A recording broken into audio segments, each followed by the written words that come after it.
qof walba oo ku nool wadanka Uganda waxa uu xaq u leeyahay dawo bilaash ah oo markaas lagula dagaalamayo cudurka dilaaga ah ee duumada.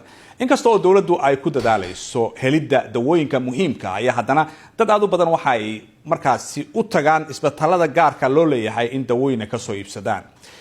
haddaba BBC-da ayaa baaritaan samaysay si ay u ogaato sababaha uu gabaabsigaasi ugu yimaado dawooyinka.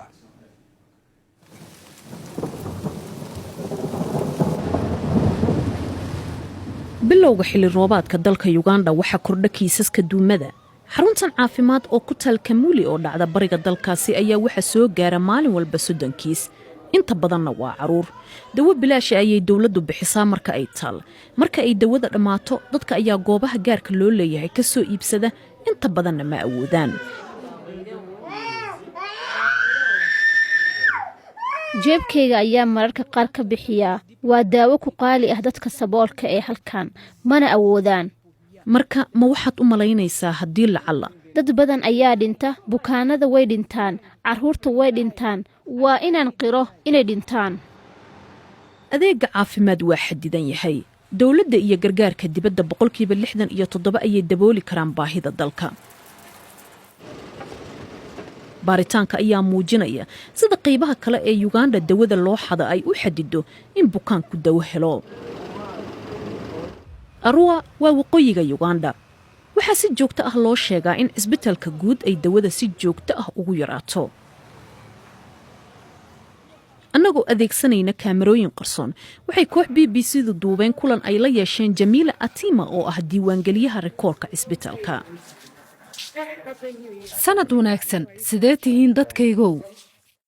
waxa ay diyaarisay in ay naga iibiso dawada dawladda ee aan doonayno. waxayna siisay dawada ka hortagga malaariyada iyo 2,000 oo ah talaalka cagaarshowga.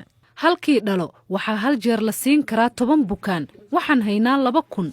hadda oo aan kula hadlayo waxaa la gelinayaa bac. waxay ahayd in ay kan qaataan oo lagu soo duro qaxootiga. ma halkan ayaa laga qaadayaa? haa, isbitaalkeenna. waxa ay sheegaysaa in talaalka loogu talagalay qaxootiga koonfurta Suudaan ee jooga bariga Uganda.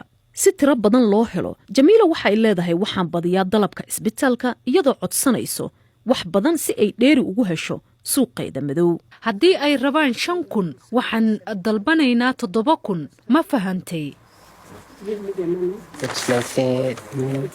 waxaan dalbanay 2,000 oo dawadaasi ah, balse waxaan iibsanaynaa 50 xabo oo u dhiganta $800. waxaan sharaxaad weydiisanay Jamil Atim iyo maamulayaasha isbitaalka Arua, balse nooma jawaabin. in wax laga qabto maafiyada dawooyinka iyo in la soo bandhigo waa arrin u taal qaybta la socodka caafimaadka. waxaa la aasaasay 10 sano ka hor. qaybtan dawladda ayaa sheegaysa in ay aad u dadaashay. marka dambiilayaasha la helo, waxay aaminsan yihiin in tallaabadaasi aysan joojinayn.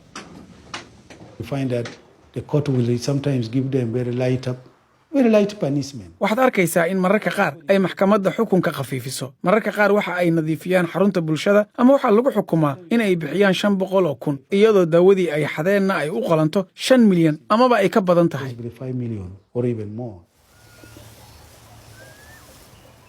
in mustaqbalka lala dagaalamo tuugada dawada, wasaaradda caafimaadka waxa ay ku hanweyn tahay in tirada dawooyinka la geliyo kombiyuutarada iyo guud ahaan hanaanka qaybinta ee dawooyinka. inta taa laga gaarayo, waxay u muuqataa waddo dheer oo lagula dagaalamaya musuqa iyo tuugada dawada ee ka jira xarumaha caafimaadka ee Uganda.